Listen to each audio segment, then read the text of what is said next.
ബിജെപിയുടെ വിജയാഹ്ലാദത്തിലേക്കാണ് നമ്മൾ പോകുന്നത്. ബിജെപി വിജയം ആഘോഷിക്കുമ്പോഴും സുരേഷ് ഗോപി എന്തുകൊണ്ട് മാധ്യമങ്ങളെ കാണുന്നില്ല? ഒരുപക്ഷെ ഔദ്യോഗിക പ്രഖ്യാപനത്തിനായി കാക്കുന്നതായിരിക്കാം. സുരേഷ് ഗോപി കൊച്ചിയിൽ ആയിരുന്നു വിജയിക്കുമ്പോൾ, അല്ലെങ്കിൽ അങ്ങനെ ഒരു ട്രെൻഡ് ഉണ്ടെങ്കിൽ തൃശ്ശൂരിലേക്ക് എത്തും എന്നുള്ളതായിരുന്നു നമുക്ക് നേരത്തെ ലഭിച്ചിരുന്ന വിവരം. ഒരുപക്ഷെ ഡാനിക്ക് അതിൽ വ്യക്തത കൈവരുത്താൻ സാധിക്കും. സുരേഷ് ഗോപി ഇപ്പോൾ എവിടെയാണ് എന്നത് സംബന്ധിച്ച് അപ്പോൾ മാത്രമേ. എവിടെ സുരേഷ് ഗോപി? ഇതാ സ്ത്രീകളും ഉൾപ്പെടുന്ന വലിയൊരു നിര. ബിജെപി ജില്ലാ അധ്യക്ഷനെ എടുത്തുയർത്തിയൊക്കെയാണ് തൃശ്ശൂരിൽ അവർ വിജയാഹ്ലാദം നടത്തുന്നത്. ഈ ജില്ലാ അധ്യക്ഷനുമായിട്ടും ഒക്കെ പ്രശ്നങ്ങളുണ്ട്, ബിജെപിക്കുള്ളിൽ പ്രശ്നങ്ങളുണ്ട് എന്നൊക്കെ അതായത് സുരേഷ് ഗോപി ഇപ്പോൾ തിരുവനന്തപുരത്ത് ആണ് ഉള്ളത്. തിരുവനന്തപുരത്തെ വസതിയിൽ നിന്നാണ് നമുക്ക് ജി കൃഷ്ണകുമാർ അതാണ് നേരത്തെ പോയി അദ്ദേഹം കണ്ടത്. എന്തായാലും ഉടൻ തന്നെ അദ്ദേഹം, അങ്ങനെയെങ്കിൽ ഒരുപക്ഷെ ഷാഫി പറമ്പിൽ ഈ തെരഞ്ഞെടുപ്പ് പോരാട്ടത്തിനായി വടകരയിൽ ഇറങ്ങിയതുപോലെ ആയിരിക്കാം സുരേഷ് ഗോപിയെ തൃശ്ശൂരിലേക്ക് ആനയിക്കാൻ ബിജെപി പ്രവർത്തകർ തയ്യാറെടുക്കുന്നത് എന്ന് വേണം നമുക്ക്. അഭിലാഷ്, ഒരു ശ്രദ്ധേയമായ ഫേസ്ബുക്ക് പോസ്റ്റ് കെ രമയുടെ ആയി വന്നിട്ടുണ്ട്. ചിരിമായാതെ മടങ്ങൂ ടീച്ചർ.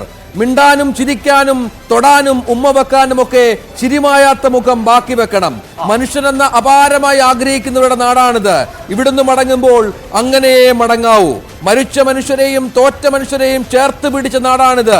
മുറിഞ്ഞു തൂങ്ങിയതെല്ലാം ഉള്ളുപിടഞ്ഞുകൊണ്ട് തുന്നിച്ചേർത്ത നാടാണിത്. ഇന്നാട്ടിലെ നല്ല മനുഷ്യർക്ക് ആരെയും കളിയാക്കി വിടാനാവില്ല ടീച്ചർ. ചേർത്ത് പിടിച്ച് യാത്രയാക്കുകയാണ്.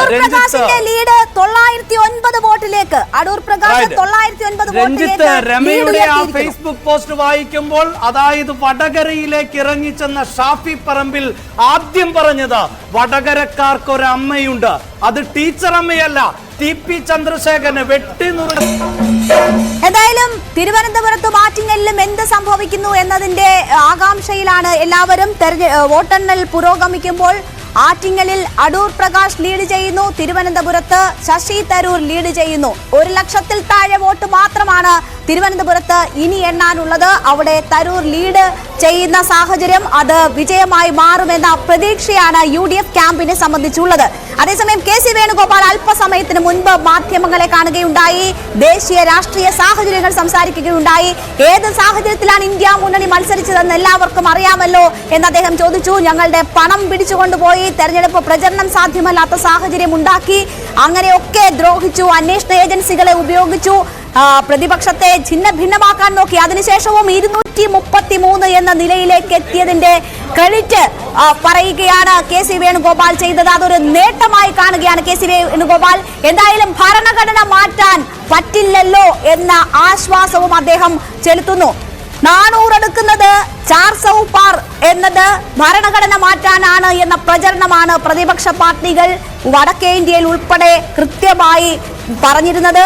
അത് ഒരു കാര്യം ചരിത്രത്തിൽ 10 വർഷത്തിനിടയിൽ ആദ്യമായി കോൺഗ്രസ് 100 സീറ്റിലേറെ ലീഡ് ചെയ്യുന്നു എന്നുള്ള ഒരു അപൂർവത ഈ 10 വർഷത്തിനിടയിൽ ഉണ്ടാകുന്നു. 101 സീറ്റുകളിലാണ് നിലവിൽ കോൺഗ്രസ് ലീഡ് ചെയ്യുന്നത്.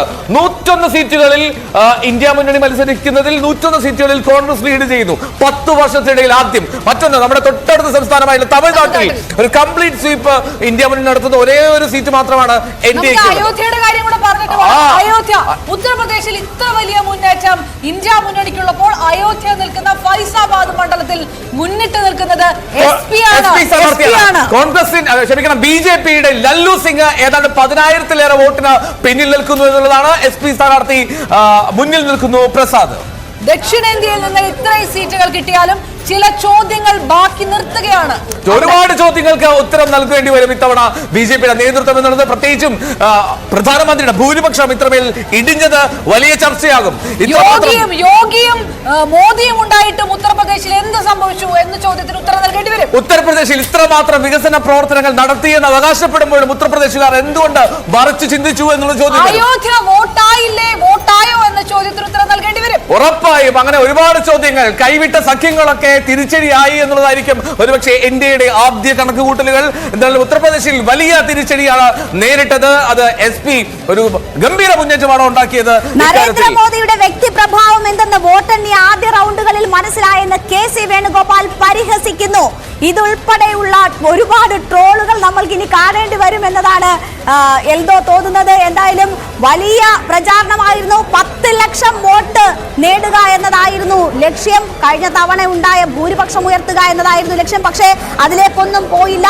കഴിഞ്ഞ തവണ ഒറ്റയ്ക്ക് രാജ്യം ഭരിക്കാൻ ഭൂരിപക്ഷം നേടിയവർ ഇപ്പോൾ മുന്നണിയായി 290-ൽ ഒതുങ്ങുന്ന സാഹചര്യമാണ് കാണുന്നത്. അപ്പോൾ നിരവധി ചോദ്യങ്ങൾക്ക് മറുപടി പറയേണ്ടി വരും. അതേസമയം വളരെ പ്രതികൂല സാഹചര്യങ്ങളിലാണ് ഞങ്ങൾ 234ലേക്ക് എത്തിയത് എന്നാണ് കോൺഗ്രസിന്റെ സംഘടനാകാര്യ ജനറൽ സെക്രട്ടറി കൂടിയായ KC വേണുഗോപാൽ വിശദീകരിക്കുന്നത്. ഇപ്പോൾ ആന്ധ്രയിൽ ചന്ദ്രബാബു നായിഡുവിനെ പ്രധാനമന്ത്രി അങ്ങോട്ട് വിളിച്ച് അഭിനന്ദിച്ചിരിക്കുന്നു. മുന്നണി ശക്തിപ്പെടുത്തിയിരിക്കുന്നു എന്ന വിവരങ്ങൾ കൂടി വരികയാണ്. ഘടകകക്ഷികളെ ഒപ്പം നിർത്താനുള്ള കൃത്യമായ ശ്രമം തുടങ്ങിക്കഴിഞ്ഞിരിക്കുന്നു BJP നേതൃത്വം എന്ന് വേണം മനസ്സിലാക്കാൻ. എന്തായാലും കേരളത്തിന്റെ കാര്യം ചിത്രം വ്യക്തമാണ്. UDF 18 ഇടങ്ങളിൽ, LDF ഒരിടത്ത്, BJP ഒരിടത്ത്.